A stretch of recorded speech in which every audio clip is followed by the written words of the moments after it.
Students, आप सभी लोगों का भदौरी क्लासेस में बहुत बहुत स्वागत है। आज मैं आप लोगों के लिए कुछ क्वेश्चंस लेके आया हूँ। जो नया पैटर्न आया है, एमसीक्यूज टाइप क्वेश्चन पेपर आएगा, तो उसमें आपको साइंस के 10th क्लास के कुछ पेपर्स क्वेश्चंस हैं जिनको मैं सॉल्व कराऊंगा और साथ ही साथ उसका सॉल्यूशन बताऊंगा कि इसमें कौन सा कंसेप्ट यूज़ होगा। तो वीडियो को एंड तक देखें, लाइक करें, सब्सक्राइब करें और शेयर करें। चलो चलते हैं पहले क्वेश्चन पे। पहला क्वेश्चन है, Reema took 5 millilitre of lead nitrate solution in a beaker and added approximately 4 millilitre of potassium iodide solution to it, what would see observe. तो रीमा कोई लड़की है, उसने क्या किया है, 5 मिलीलीटर लेड नाइट्रेट लिया है और उसमें ऐड किया है 4 मिलीलीटर पोटेशियम आयोडाइड सॉल्यूशन में। उसके बाद उसने क्या ऑब्जर्व करेगी वो, तो दे रहा है सॉल्यूशन टर्न रेड, सॉल्यूशन का कलर रेड हो जाएगा। येलो प्रेसिपिटेशन फॉर्म्ड होगा। White precipitate was formed, white precipitate form होगा और रिएक्शन बिकम्स हॉट, और रिएक्शन हॉट हो जाएगी। तो देखते हैं हम इस रिएक्शन के बारे में, क्या रिएक्शन है। तो आपको ये रिएक्शन लिखी है, देखो, लेड नाइट्रेट को जब पोटेशियम आयोडाइड से मिलाते हैं तो पोटेशियम नाइट्रेट और आयोडीन बनता है। तो आपको पता होना चाहिए ये रिएक्शन प्रेसिपिटेशन रिएक्शन में आती है, डबल डिस्प्लेसमेंट रिएक्शन। उसमें देखो, आपको जो लेड आयोडीन है वो क्या होता है, येलो कलर का पीपीटी फॉर्म करता है, येलो कलर का प्रेसिपिटेट बनाता है, और ये रिएक्शन डबल डिस्प्लेसमेंट रिएक्शन में आती है। तो आपका ये बी ऑप्शन सही हो जाएगा, yellow precipitation was formed. Reaction सारी इंपॉर्टेंट हैं, तो प्लीज़ रिएक्शन को याद करने की कोशिश करें और उनको समझें। अगला क्वेश्चन देखते हैं। हाँ, how will you protect your self from heat generate while diluting A concentrate acid.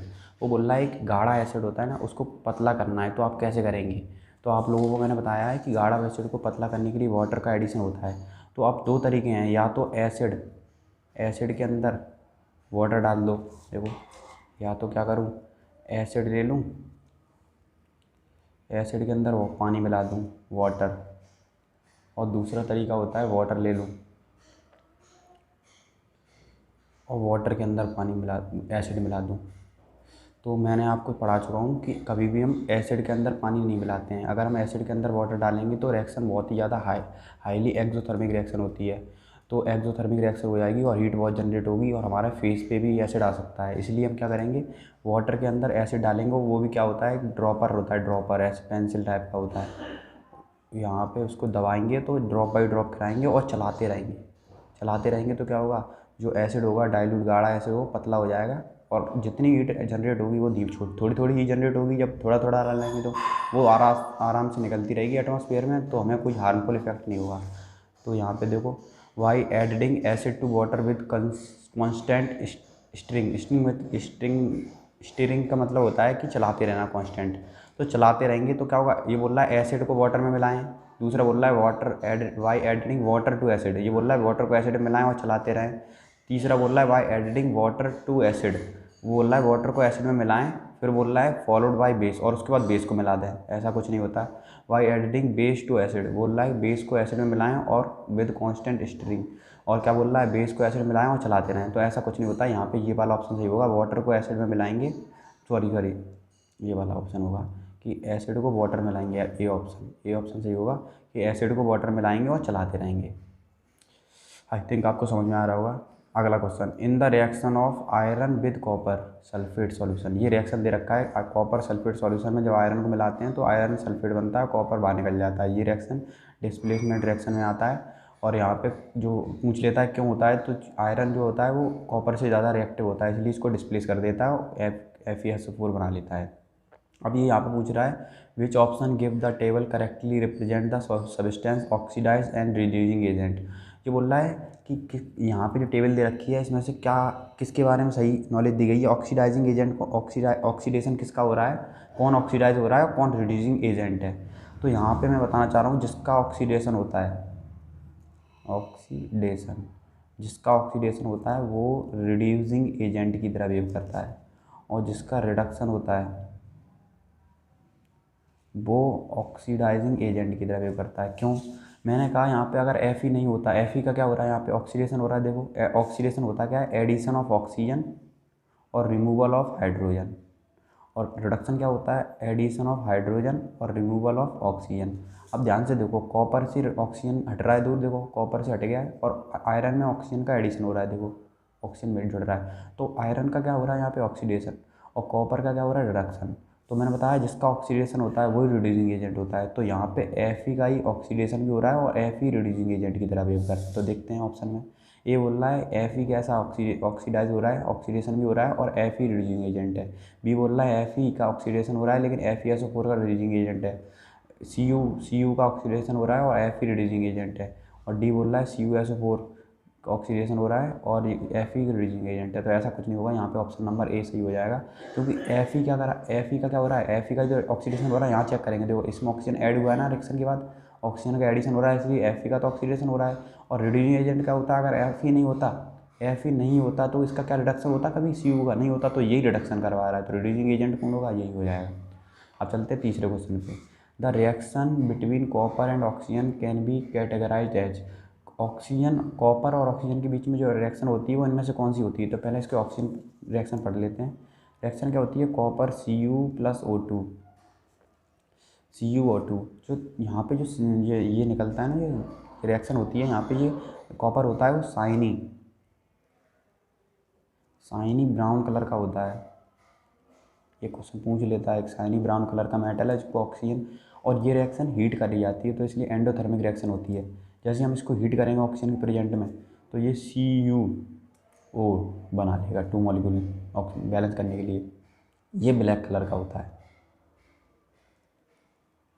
तो आपको क्वेश्चन पूछा जा सकता है कि एक शाइनी ब्राउन कलर का मेटल है इसको हीट करा जा रहा है ऑक्सीजन की प्रेजेंस में, तो वो ब्लैक बन जाता है, तो रिएक्शन बनाओ, या फिर पूछ लेगा कौन सा मेटल है। तो आपको कई तरीके के क्वेश्चन आ सकते हैं, तो मैं आपको पूरा कंसेप्ट के साथ समझाते हुए चल रहा हूँ। तो यहाँ पे पूछ रहा है, आपको ये देख के पता चल रहा होगा ये कैसे टाइप की रिएक्शन है। देखो, दो सब्सटेंस मिलकर एक सिंगल बना रहे हैं तो ये कॉम्बिनेशन रिएक्शन आएगी। तो यहाँ पे देखते हैं displacement reaction, double decomposition reaction, combination reaction और डबल डिस्प्लेसमेंट रिएक्शन। तो मेरे हिसाब से यहाँ पे सी ऑप्शन सही हो जाएगा, कॉम्बिनेशन रिएक्शन। देख सकते हैं आप, क्योंकि कॉम्बिनेशन दो रिएक्टेंट कंबाइन होकर एक सिंगल प्रोडक्ट बना रहे हैं, तो कॉम्बिनेशन की यही डिफाइन होती है। अगला क्वेश्चन देखते हैं। अगला क्वेश्चन क्या है, अगला क्वेश्चन है identify the option indicate the correct enzyme that is located ABC। ये बोल रहा है कि कौन सी जगह कौन सा एंजाइम, ये दिए गए कौन सी जगह कौन सा एंजाइम निकलेगा। तो पहली जगह है, दूसरी जगह है स्टमक में एंजाइम कौन सा निकलता है, और तीसरी जगह बोल रहा है कि यहाँ पे स्मॉल इंटेस्टाइन में कौन सा एंजाइम निकलेगा। यहाँ पे दे रखे होंगे उसके पता चलेगा। ऐसे कैसे बता सकते हैं, ऐसे तो बहुत सारे एंजाइम निकलते हैं। तो मैं थोड़ा कंसेप्ट बताता हूँ आपको। यहाँ पे कंसेप्ट क्या है, कंसेप्ट ये कहता है, देखो यहाँ पे कंसेप्ट कहता है मुंह में हमारे क्या होती है, सलाइवरी ग्लैंड होती है। सलाइवरी ग्लैंड में से सलाइवा निकलता है और सलाइवा के अंदर होता है यहाँ पे अमाइलेज।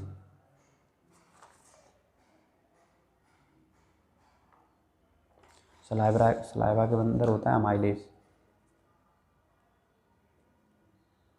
Salivary amylase. फिर उसके बाद होता है स्टमक में होता है गैस्ट्रिक जूस। स्टमक में जाते हैं, यहाँ लाइपेज नहीं होता, गलती हो गया है। स्टमक में होता है गैस्ट्रिक जूस में तीन चीज़ें पाई जाती हैं, पेप्सिन, HCl और म्यूकस। पेप्सिन एक एंजाइम, यहाँ पे इस चीज़ का काम क्या होता है कि प्रोटीन को डाइजेस्ट करने में हेल्प करता है। HCl का काम क्या होता है, एसिडिक मीडियम बनाता है जिससे कि ये पेप्सिन है ये एक्टिव हो जाए। ये HCl अगर एसिडिक मीडियम होगा तभी पेप्सिन काम करेगा, नहीं तो ये अपने एक्टिव नहीं होता है और अच्छे से काम नहीं करता है। म्यूकस का काम क्या होता है, जो स्टमक की बॉल होती है, स्टमक की बॉल है हाईली, ये HCl एक एसिड है, तो स्टमक की बॉल पे जब टकराएगा जाके तो उसको इफेक्ट करेगा।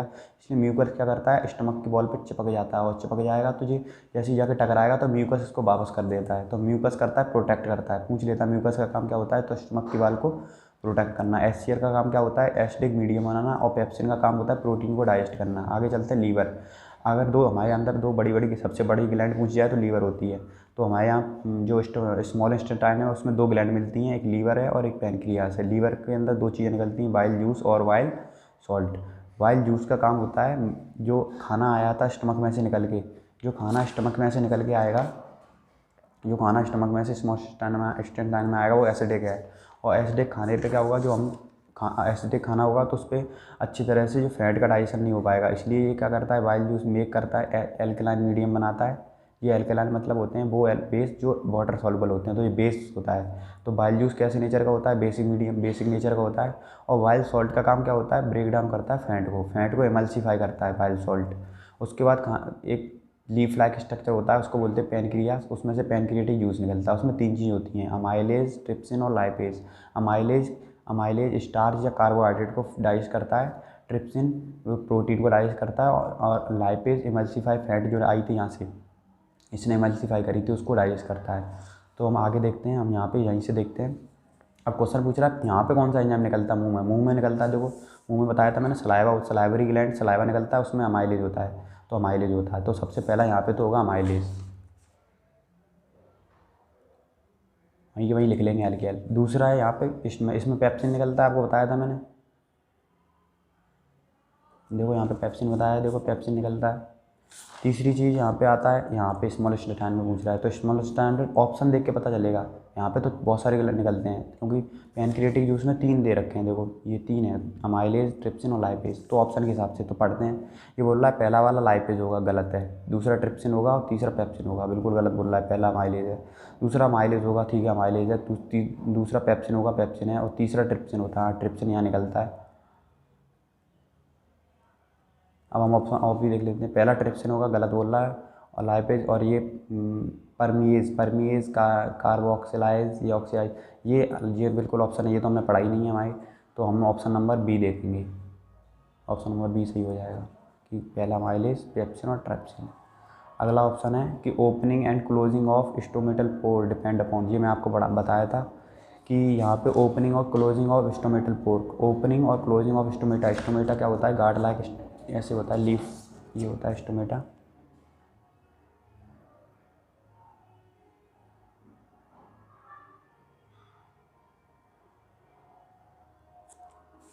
तो यहाँ पे बोल रहा है ओपनिंग और क्लोजिंग ऑफ स्टोमेटा, ये स्टोमेटा है, स्टोमेटा। तो स्टोमेटल की जो स्टोमेटल पोर हैं, ये पोर, ये गार्ड सेल्स, इन्हें गार्ड सेल बोलते हैं। गार्ड सेल जो खुलती हैं और बंद होती हैं किस पे डिपेंड करता है, तो वो बोला एटमॉस्फेरिक टेम्परेचर पे, ऑक्सीजन कंसनट्रेट अराउंड स्टोमेटा पे, carbon dioxide concentration around the stomata पे, और water content in the guard cell. तो ये water content in the guard cell पे डिपेंड करता है, ये याद कर लेना, बहुत इंपॉर्टेंट क्वेश्चन है कि जितना कंटेंट गार्ड सेल के चारों तरफ वाटर होगा उस पर डिपेंड करेगा खुलना और बंद होना स्टोमेटल पोर। तो आपको ये समझ में आएगा आई होप। अगला क्वेश्चन देते हैं, the figure given below shown the systemic plane of blood concentration in human with level diagram 1 to 4, identify correct level with function. यहाँ पे जो एक डायग्राम दे रखा है, इसमें लेवलिंग दे रखी है, ये हाइट का डायग्राम है, ये रफली डायग्राम होता है, वहाँ पे ऐसी इससे समझ में आता है। तो डायग्राम में क्या होता है, ऊपर देखो, ऊपर होते हैं, इसे बोलते हैं, यहाँ पे मैंने बना के रखा था डायग्राम, आप यहाँ पे मैं दिखाता हूँ आपको। ये देखो ऊपर के होते हैं, ऊपर के 2 पार्ट होते हैं ना, एट्रियम बोलते हैं, और नीचे को बोलते हैं वेंट्रिकल। ये होता है लेफ्ट एट्रियम, लेफ्ट वेंट्रिकल, इसे बोलते हैं राइट एट्रियम, और इसे बोलते हैं राइट वेंट्रिकल। तो ये 4 होते हैं। तो आपको समझ में आया होगा, ये लेफ्ट एट्रियम होगा, ये लेफ्ट वेंट्रिकल, ये राइट एट्रियम, और ये हो जाएगा राइट वेंट्रिकल। तो ब्लड जो होता है, हमें पता है कि जो हमारे यहाँ पे जो ब्लड होती है, वेन क्या करती है, ब्लड को बॉडी टू हार्ट लेके जाती है, और आर्टरी का काम होता है ब्लड को हार्ट टू बॉडी लेके आती है। लेकिन यहाँ और एक चीज़ और होती है, जो वेन के अंदर होता है, इसमें होता है इम्प्योर ब्लड, इम्प्योर मतलब डीऑक्सीनेटेड ब्लड, और आर्टरी में होता है प्योर ब्लड। लेकिन यहाँ पे एक एक्सेप्शन होता है, जो यहाँ पे जो ब्लड लेके आएगा वो कौन होगा हमेशा, वेन। तो वेन ये रहा लंग्स, तो लंग्स से जो ब्लड लेके आएगी उसे बोलते हैं पल्मोनरी वेन,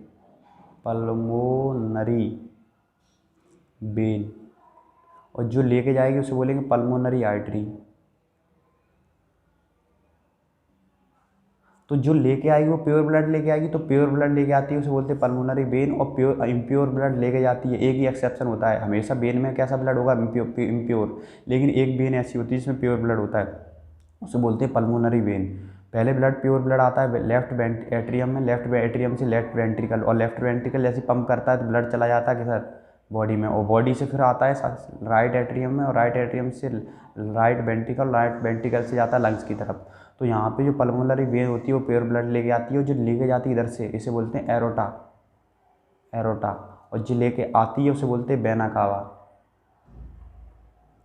जो ब्लड लेके जाती है हार्ट से उसे बोलते हैं एरोटा, और जो लेके आती है राइट एट्रियम में उसे बोलते हैं वेना कावा।